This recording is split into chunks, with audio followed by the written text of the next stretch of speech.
What's up, everybody? Welcome back to another episode of the Real Talk Ravens podcast. Here we are. It is January 2nd, 2024. Happy New Year, everybody. Coming off a huge win versus the Miami Dolphins in Week 17, 56-19. And we wound up locking up the number one seed with that win and did it in just amazing fashion and improved our record to 13-3. Yep, it was quite a game. And before we even get any further, I have to apologize because I am the reason that there were no 49ers or Miami preview episodes. So I was supposed to record and send them off myself because Tyler was unavailable, and that's fine. But what I forgot to do was get the login from Tyler for the computer. And whenever he did send it to me, right? It was too late for me to post the 49ers episode because I didn't realize until like the last minute. So that was all on me. And then after that, I felt like, I don't know. I felt like it would have been weird to just make a reaction video for a game that I didn't preview, which is what we're doing now. But I don't know. It's on me. So I apologize, guys. Very, very sorry. I did record a 49ers preview, but I can't release it now because I predicted us to blow them out, and everyone's going to think that I just made it. So I apologize about that, guys. It's all good. It's all good. Yeah, I was pretty busy over the holidays visiting family. Went from the West Coast all the way to the East Coast, so pretty challenging to do some work. But I think everybody was like that, so I don't know how many people would have been able to or have the time to really listen. So yeah, I think we're back on track now. We're Week 18 really just kind of like not really an important game to us. And like as far as playoffs go, it's more so just trying to keep what we got, keep it going, and stay healthy. And because of the game we played, we are in that position for the second time in 4 years. Yeah. So for everyone that is on the whole, I'm so worried about the way we handled 2019 with the first round bye. Everyone's saying it. This is a different team. We took that lesson that we learned in 2019, and now in 2024, 2023, 2024, this team is going to learn or know what we did then and not do it again. I promise. That is not going to be the reason why we lose if that does happen. I know there are a lot of Ravens fans that feel this way, that they're going to have to see it to believe it. Let me tell you, barring an injury, I really feel like you're going to see it. I can't say for certainty you will, because we have struggled in the playoffs in the past. And football is an any given Sunday sport. But I think that at home, playing our brand of football with a relatively healthy team, as healthy as we can be, no one stands a chance. I don't even think the 49ers would stand a chance again, even though they just saw us. Because I feel like we're just that much better than everyone else. Now, it's on us to actually perform to that level. Right. Yeah, so the biggest thing is just the fact that, we are – I mean, this game's over the season's pretty much over as far as us trying to get a higher seed. But it's more so in a sense of us trying to make sure we keep the rhythm that we got going, because right now we don't want to peak too early. It's really easy to do that if you sit guys out and stuff like that. And Harbaugh made a good point that, we're only able with this active roster. It's not like the preseason. You're only able to really take 6 guys out of the active lineup and rest them, so to say. And we already have a whole bunch of injuries. We've got a bunch of guys that were banged up last week that didn't play. We added a few from this past game. So I don't really know if we're even going to be able to sit guys out like that. If it were up to me, I would not sit out the starters that are healthy. The guys that have a little bit banged up that could use that extra week to rest, sure, let's go ahead and rest those guys. But even with Lamar, I wouldn't even consider resting him. I think Lamar should play at least the first quarter, if not the first half. Yeah, that's how I feel. I feel a half of football, make sure he's getting those live reps, not losing that get rusty. But I think we keep our running backs in, but we're just conservative with them. Maybe Melvin Gordon gets 70% of the snaps, 90% of the snaps. But he's the lead. He'll be the lead at least for the second half. And with the receivers, it'll be easy to transition out if we stay healthy.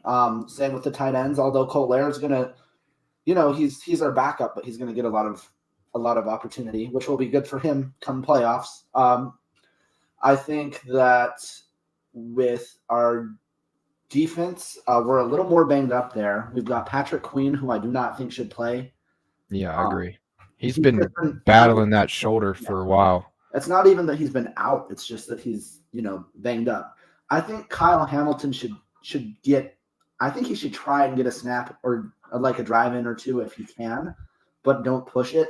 I just think I don't want him to be too cold coming back, Yeah, I think that's the hard thing is trying to balance, that whole conundrum, just trying to figure out. In the secondary, we won't really have much of a choice but to play some kind of banged-up people. Yeah, I know Daryl Worley got hurt in the game, so that's another guy off the secondary, especially at the safety position. You got Marlon Humphrey and Brandon Stevens were Marlon got hurt during the game. Brandon Stevens was hurt before, and then that was pretty much a decimated secondary that played really, really well against one of the top passing offenses in the NFL. Yeah, certainly. But let's go ahead and get into this Dolphins game. Again, we won 56-19. Put up a 50 burger on these guys. On a playoff team. On a playoff team. Not just a playoff team, the second-ranked AFC team at this moment. Right. Lamar just pretty much secured his MVP with that performance with 5 touchdowns, the Jackson 5 performance. It's the first time since 2019 that he's done that, so that was good to see. I will say both of us, the Ravens and the Dolphins, were banged up going into this game. They had some key players out just as much as we did. We might have had a few more out, but they probably had the worst injury happen to them during the game than that could have happened with having Chubb getting hurt in meaningless time, what looks to be a season-ending injury to his knee. Which is why I stress so much that next week we can't overdo it with our starters. We have to find a good balance, but we should still play them. Yeah. But I do think if we play them again in the playoffs, it's going to be completely different because I think we're going to get back to both of us being healthy somewhat. I know the Dolphins just lost Chubb, but they're going to get back Mostert. They'll have Waddle. Waddle will be back. I think Xavier will be back. Xavier Howard got hurt for them against us early in the game, just like Humphrey. I think so. There's a lot of guys that we didn't see in that game that would be back in the playoff rematch if that were to happen. So I think the most important thing to think about in a playoff rematch like that, though, is that I just don't think their defense will really be able to match up with their offense, and we will have more of our guys back on defense. We've always shown that we can adjust pretty well. So I don't know. Another guy that was out was Kevin Zeitler. Yeah, Kevin Zeitler was out. And Ben Cleveland making me eat my words. Thank God. Yeah, Harbaugh mentioned the fact that this was really this first season that he was able to stack practices together because he hadn't had to deal with any injuries this year. So he said that really showed for him this week, and he had a really good game. It's kind of a miracle. And how about Ronnie Stanley? Back-to-back weeks playing really well. I know we kind of rotated him in and out with the other guys this week, but he did a really good job. You didn't really see him get beat. Bradley Chubb's still a good pass rusher, or when he, obviously was healthy, but they did confirm today it was a torn ACL, by the way. Oh, I gotcha. Okay, so that stinks for him. But I don't know what's up with Xavier Howard, but he will be missing next week, which means that's a big blow to the huge game for them. Buffalo can win the division. I don't want to get too much into the other games because I know you guys are here to listen to Ravens content. But first of all, I think that's going to be a really good game. Second of all, I don't think the Bills stand a chance. I think the Dolphins are going to be angry. Their pride is hurt, but their season isn't over, and they know that. And if Mike McDaniels is going to get embarrassed, by God, he's going to try and embarrass the next team, especially the team that thinks they can steal the division from them. You know what I mean? In their house. I don't think that our secondary, first of all, is really good when healthy, and second of all, just schematically really good, right? Mm-hmm. The Bills are only really good in their secondary when they're fully healthy, and they're not fully healthy right now. They were the first time they played relatively healthy. They aren't anymore. And I think that's a difference maker, especially if they get Mostert and Waddle back. So that's all I'm going to say on that. Offensively, though, man, did Justice Hill earn himself a spot on this offense? He ran the ball like Keaton Mitchell. Maybe not as And sticky, he but got a receiving touchdown, and he had a huge kick return. yeah, massive kick return. Ended the game pretty much. Yes. Yeah, he was, to me, probably, if you don't count Lamar, the player of the game. Certainly. And he will be on my top 5 this week. Yeah. The other thing I can just say is this team is rolling right now. We just continue to get better and better and better. And when you think that they're going to decline, we keep getting better. Like, we had so many backups playing, and we still look dominant. I'll tell you what. The first drive of the game, after that, I was really worried. They drove the ball down the field. The first 2 drives, really. The second drive, they should have scored, but Tyreek Hill dropped it. I will be honest, and you know this because we were texting in the group chat. After we scored and tied the game in the first drive for us, I gained all that confidence back, especially once we held them to 10 points. And they were kind of freaking out because Marlon Humphrey went out, they meaning Tyler and Palmer, and I was like, what did I say? You need to believe in our boys. And then immediately we just started piling on points. And after that, you guys weren't too negative, were you? No, I mean, I wasn't. I was just concerned. I wasn't like trying to like put any of our guys down. I was just I give you. We have the backups. Both backup cornerbacks were in versus Tyreek Hill, who's the most dangerous wide receiver in the NFL. So I understand. This team is different, and there's something that you can just tell watching them play. You know? Yeah. Lamar pretty much locked up MVP. Yes. We're gonna continue. I think. Yeah, if we get into offense, the only injury that we really had going into the game with being out was Zeitler, I believe, right? Right. And there was question about Zay Flowers as well. That was questionable, but he came in and obviously was fine. I think right now the biggest thing that I'm seeing is just Lamar's confidence, and I think the offensive line around him giving him time, and him just sitting back, knowing where his guys are going to be, knowing how his reads are going to go. Lamar is a man on a mission. He is definitely on a mission. I think that you got to really credit a lot of that to the coaching around him. You do. I mean, because he's had the same attitude, different versions of it, his whole career, where all he wants to do is win. Now he's got the tools around him, coaching-wise, to really, and roster-wise, to really maximize his strengths, and he can solely focus on winning games. He's not having to play hero ball all the time. When he does have to play hero ball, he's able to because it's not every play. Yeah, and, even if it doesn't work out, you feel confident that they're going to find their way back. And I remember the announcers were saying, the Ravens have only trailed for X minutes this season. We were down 10-7. I was like, thank you. Yeah. Because right after that, it ended, I just don't know how you can't be a Ravens fan these past couple years with Greg Roman and how we've been complaining. We need to get rid of him. And then we get Monken 1 year. 1 year is all it takes. That just shows you how right we were as fans. As Monken Roman was the problem. I will say it does help when you have the best defensive coach in the league too. Which let's get into defense now, because defense, I think they were the heroes of the game, because even though the offense put up all those points, the defense could have very easily allowed 56 points back with how hurt we were. Yeah, but hold on a second. We got a lot of credit to go around with the offense now. Okay. Lamar had a perfect passer rating for the third time in his career, and they showed the other quarterbacks that have done that in the NFL. It was like the short list of like Tom Brady, Kurt Warner, all Hall of Fame quarterbacks. Yeah. So that's pretty crazy. 18 for 21, 321 with 5 touchdowns, 6 carries for 35 yards. And, Zay Flowers, 3 catches for 106 yards and touchdown. Justice Hill had 5 catches for 64 yards and touchdown, going back to how great he is as a receiver. And in the pass game, being in pass protection. Rashad Bateman, 4 for 54. It could have been more if he didn't drop that first catch on the first drive. He probably would have had another 40 yards, close to 100 yards.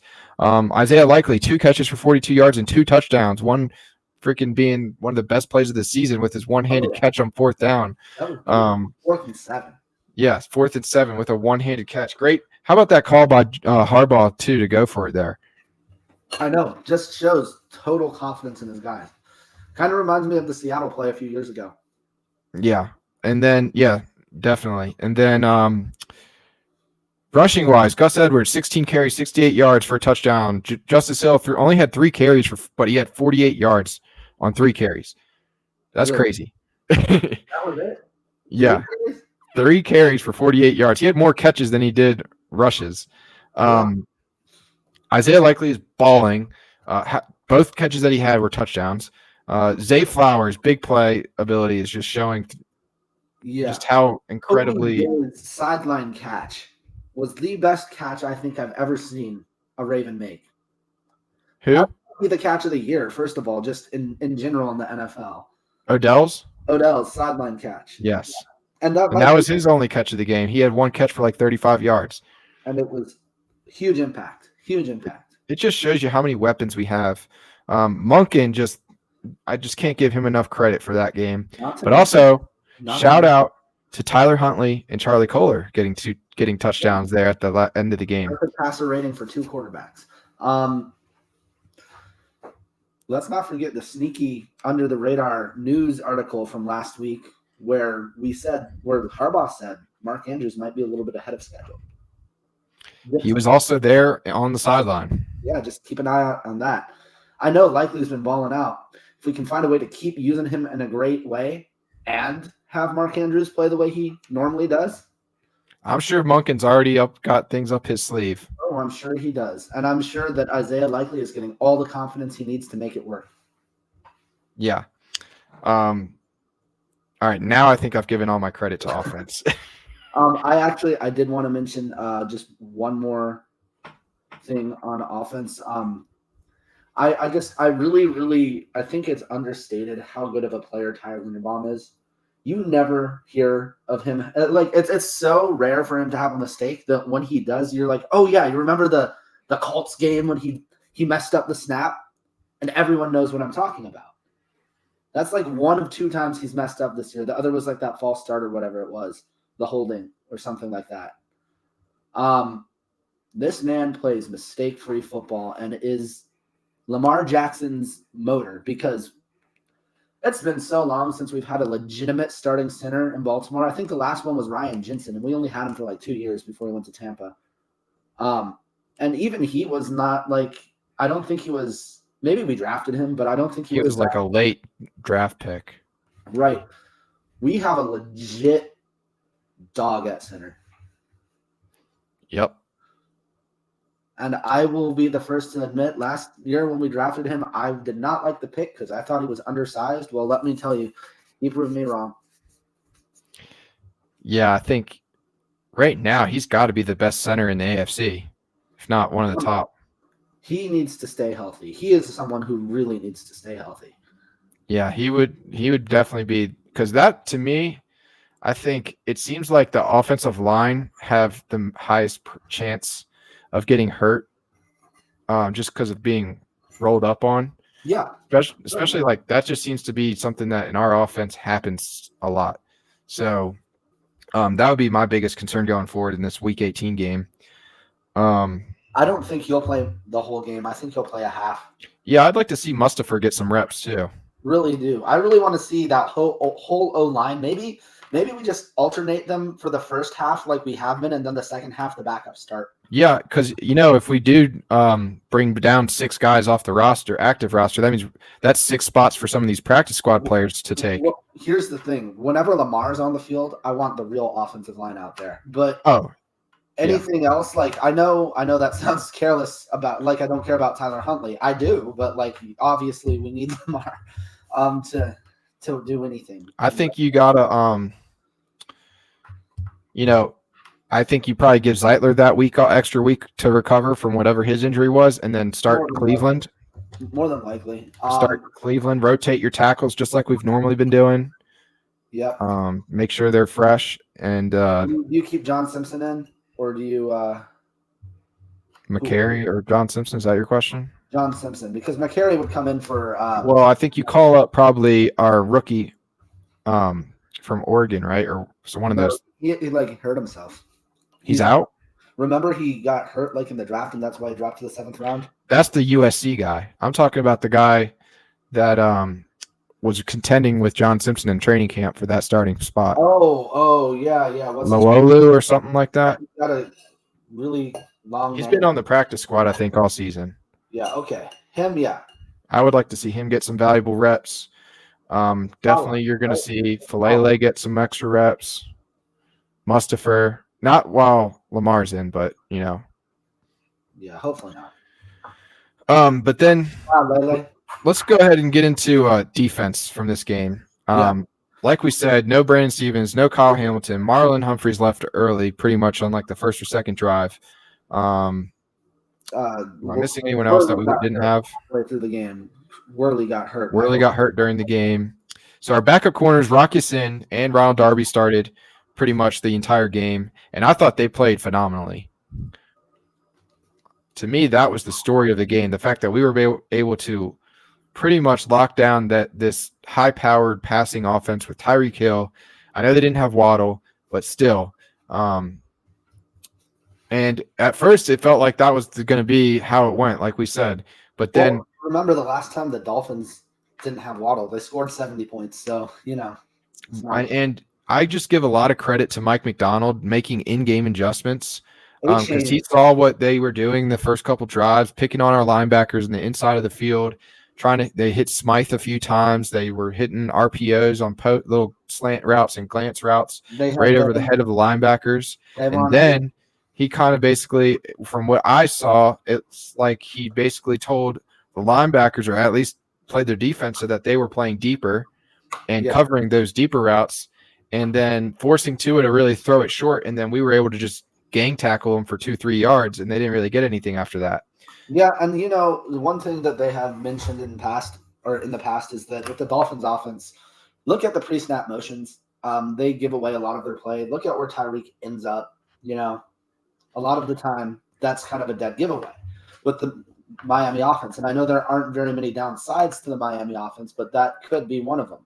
And it could be why they've slowed down so much, because I like to listen to podcasts and like YouTube channels, kind of like ours, of teams that we're about to play, and then after we've played them, to kind of get a sense of how they feel it went wrong or right, and kind of what they expect before the game.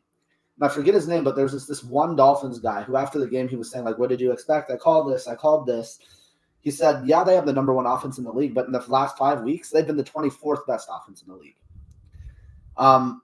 And they've slowed down massively. And I think it could be because they're such a fast team, like everyone says, that it just kind of slows down at the end of the year. Or it could be that people are starting to figure them out. And, they were so celebrated for beating a real playoff contender in the Cowboys last week. So I do feel bad for them, because that's a brutal loss to have.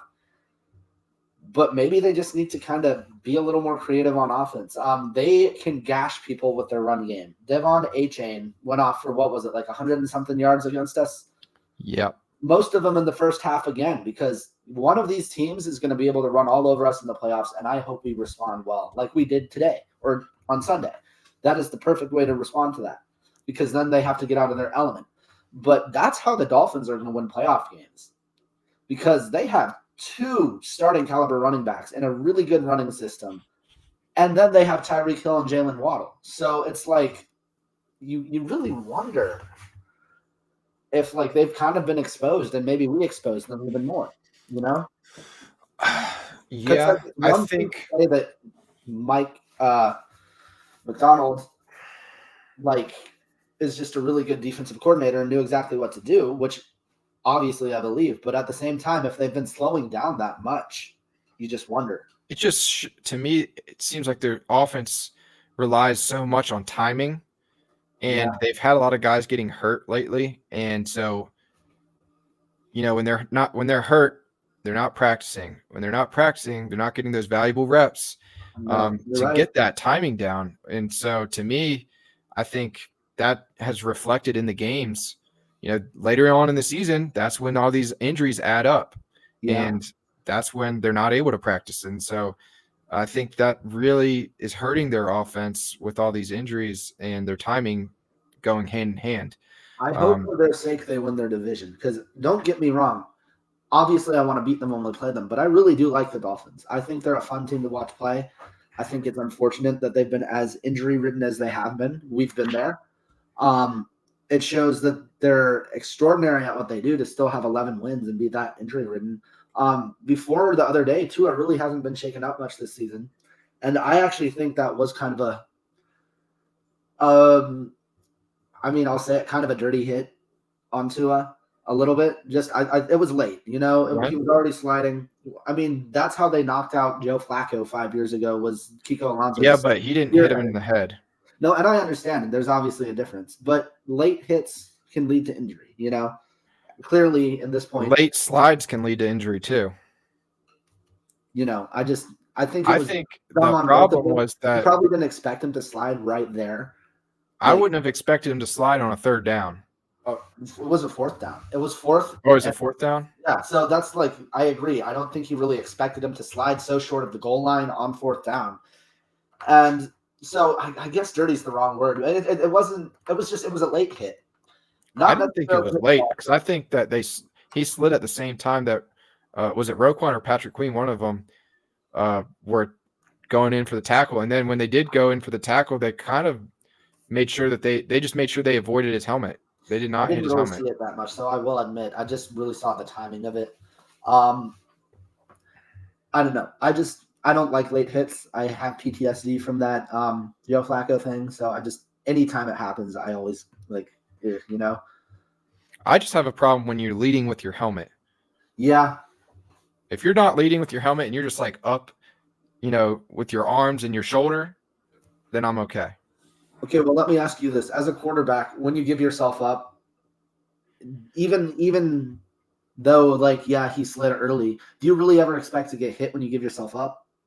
Yes, I do. You do? Okay. I always – well, it depends on the timing of it. If I'm running right at somebody and I decide to slide, yeah, I think it's safer for me to slide to dive forward. Okay. Just because I just feel like – I know it might be different. This was in college for me. I just felt like I would always I was always told if I'm going to dive, I'm going to dive on my non-throwing shoulder. Yeah. And I just felt it was safer because I always got sprained ankles whenever I dove or slid feet first. Really? Yep. Dang. Because I would jam them on either the turf or on the player that I was sliding in front of. Yeah, I could see that. I don't know. You have to really slide early if you don't want to get hit. I gotcha. And maybe that's what he was doing, and then he just was unlucky. To me, it looked like he kind of didn't know what he wanted to do and then realized last second that they were getting beat by 30 points and it didn't really matter if he got the first down or not, and he was trying to make a quick decision, and then it didn't really work out. Well, I will say this, more proof that the Ravens play a different kind of football than anyone else does. Dude, I know. After I saw that, I was like, how many quarterbacks straight have we injured? Right. And not even on purpose, not even bad ways, just it's crazy though. We play a tough brand of football, and I wouldn't want to play us. Nope. And I think the stars of the game, besides the backup cornerbacks, were Roquan and Patrick Queen, just holding it down. Yeah, definitely so. They try to pick on him early, and then Roquan. Yeah, and then Roquan has the one-handed interception. Back-to-back weeks for him and Patrick Queen getting interceptions now. That's pretty cool. Roquan reminds me so much of Ray Lewis. It's uncanny. And we also have Kyle Hamilton, who could be thought of as an Ed Reed character. So, I don't know. Shoot, Geno Stone, another interception. Like I said, Arthur Mollett, really, really solid game. Couple key plays. Yeah, defensively. Oh, the other thing that came out today that I saw watching the vault, we are the first defense in NFL history, I guess at this point of the season, to lead the league in points allowed, takeaways, and sacks. And we lead all three, yeah. All three of them. Not even the 2000 Ravens did that, which is incredible. Yeah, and Matabike, he gets another sack. I think he's at 13 sacks now. Let me tell you guys something.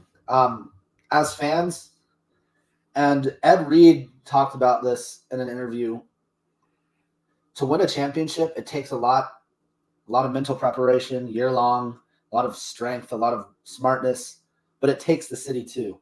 We can't be negative. We have to be behind these guys, no matter what. We have to believe in them. We have to be loud. We have to be proud. We have to make the bank, the stadium that the AFC has to go through. We have to make the bank a fortress.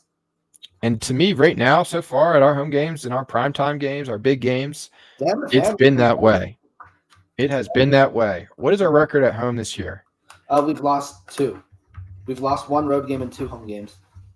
Okay, so if we finish this out against Pittsburgh at home, then our record would be what? I don't know. 8. I don't even know. Let's see. We've played 1, 2, 3, 4, 5, 6, 7, 8, 9 total home games. So we would finish 7-2 at home. Yep. And then in your last, basically, your home games that we've lost were pretty much in the beginning of the season and then in the middle of the season. So the end of the season, no December losses at home. No December losses, no January losses. If we can keep it going against Pittsburgh, even though it doesn't mean anything. There are so many similarities between now and 2019. Our last loss was against Cleveland. Our last game of the season is a game we don't need against Pittsburgh, who really needs it. Lamar Jackson is probably going to be unanimous MVP. We've got a rookie star receiver who's been making records in Baltimore. We've got a tight end balling out. Did we have a rookie wide receiver that year? Hollywood. Hollywood was awesome. I wouldn't consider him a star. He was a blooming star his rookie year. I think he almost went for 1,000. I think he went for like 700 something yards. He had a really good game against the Titans in the playoffs too. Well, I can tell you, Zay Flowers just broke the single season rookie receiving yards record over Torrey Smith. Oh yeah, no, I agree. I'm just listing similarities, but there is one key difference, and that is the culture of this team. It has shifted so much, and that is my way of telling you that we were unstoppable in 2019, but our culture failed us. Nope. It's not going to fail us this year. Odell even said, this is the best team I've ever been on, and he's been on some pretty good teams. He won a Super Bowl. Huh? You saw the Harbaugh dance? Harbaugh's dancing. Everyone's having a great time. So, yeah, we just got to keep it going. Mike McDonald is just the unsung hero of this defense. I mean, I guess he does get a lot of praise, but to me, the fact that he was able to make those in-game adjustments, that just shows you what kind of coach he is. A lot of coaches, make really good plans going into games and have really good game plans, but then don't know how to make adjustments in the game. He did that. Think about it this way, guys. Disregard whatever happens next week. Let's just say we lose or we'll have 13 wins. All we'll need after that is 3. 3 wins, and we are the best team in the NFL in record and on paper. Yeah. So I think that Lamar Jackson knows that it's just one game at a time. He was already saying at the last game, it's on to Pittsburgh. We got to worry about Pittsburgh before anything else. Yeah, he's not worried about anybody else. He is not worried about any playoff games, and I guarantee you, all of the bye week, they're going to be mentally preparing themselves. They're going to be physically preparing themselves. They're not going to be going crazy. But they're not going to treat it like a normal bye week. The story of this year is the shift of Lamar Jackson with his leadership. He has taken that role as the guy that everyone looks to and everyone listens to. He hasn't done that in the past. He hasn't really been vocal. He hasn't really, got on people. I've seen him. Hey, after a play, if someone messed up, he goes and talks to him. Him out. If someone's not doing what they're supposed to be doing, he's going and saying, hey, you got to be better. It didn't matter if it's offense or defense. He will call you out. And the fact that he's doing that is the reason why these guys respect him and they follow him. For sure. I mean, it could be very easy for us right now to be on the same boat as the Eagles, where we had such a tough stretch and we could have lost like 3 of those games and gone from, what was it, like 9-2, 9-3 to like 10-5 or something like that, or 10-6. But we didn't. We had like 7 tough games in a row, 3 or 4 of them in prime time. And we just completely, like, we won it in any way we had to. In the Chargers game, all it took was solid defense, and that's what we did. Against the 49ers, it was really just domination on defense with the turnovers and being respectful on offense. Dolphins, same thing. We were just more successful on offense.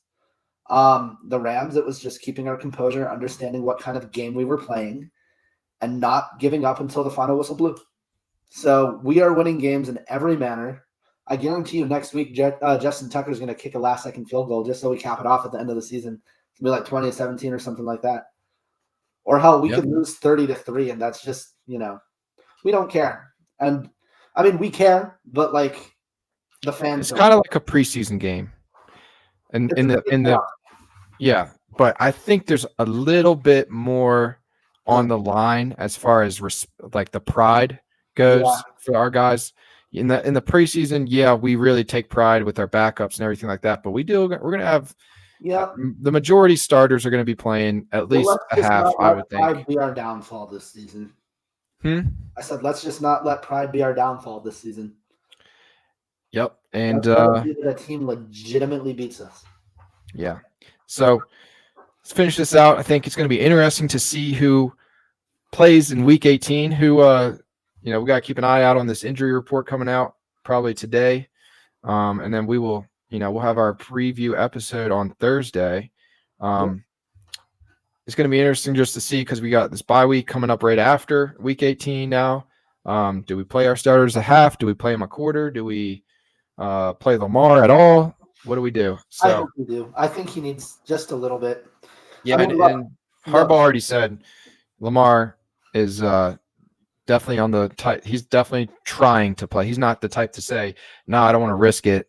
He's not on it. He's not on that contract this year. He's got his money, and he's proven that it's only making him better. Oh yeah. But that's all I got. What about you? I think the most important thing to remember as fans is that we are still able to lose games. If we do lose, it's not the end of the world, especially this week. But we're not going to lose. We're winning the fucking Super Bowl, or we're going to die trying. And those guys are going to leave it out there on the field and give it their best. And if they give it their best, I still don't think we've seen it yet. I think the closest game to it was this week, but it wasn't our best because our defense wasn't healthy. Honestly, I think that, and then maybe even the San Francisco, if you just combine those two together, that would be our best. Right. The offense in the Dolphins game, the defense in the 49ers game. We have so much momentum right now. And I know that,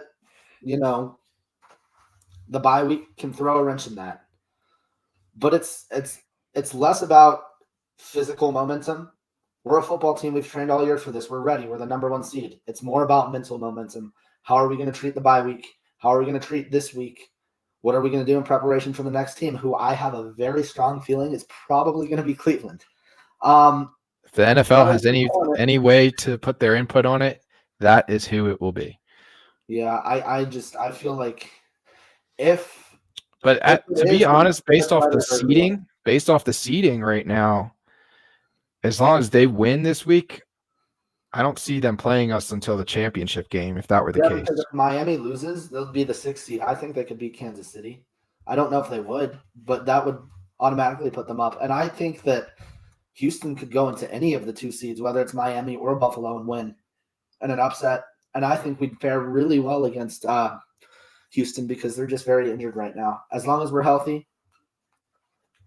Or Indianapolis. Can you imagine if Gardner Minshew went and beat the Bills or beat the Dolphins in the playoffs? And we got that rematch in the bank against the Colts.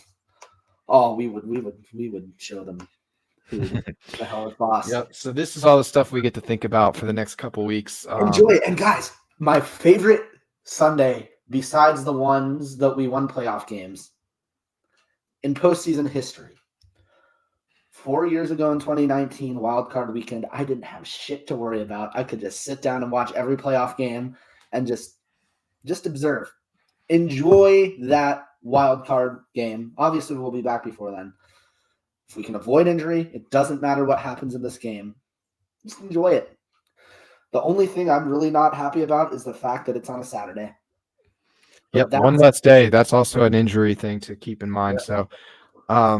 So that I believe that means that we will probably have some more walkthrough practices instead of like full speed contact. Yeah. Maybe we'll only have one on like Thursday, maybe even Wednesday, and then the rest will be walkthroughs. You heard that Kenny Pickett didn't want to be his backup. And that's why he's not. It's fine with me. On the roster.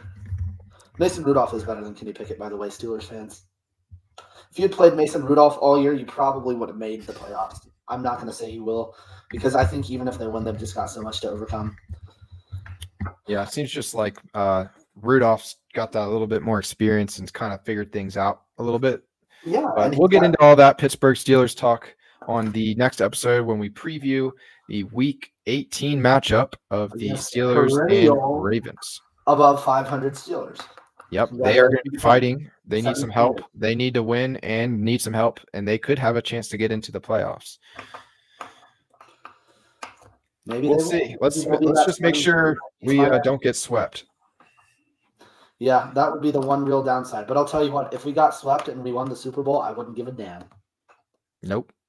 So, y'all, like, subscribe. We'll hit you guys up Thursday, or Thursday evening, Friday morning. Y'all have a good one. And again, Happy New Year, Merry belated Christmas, or any other holiday you celebrate, Hanukkah, whatever. Yep, 2024 is the year of the Ravens. Let's go. Let's go.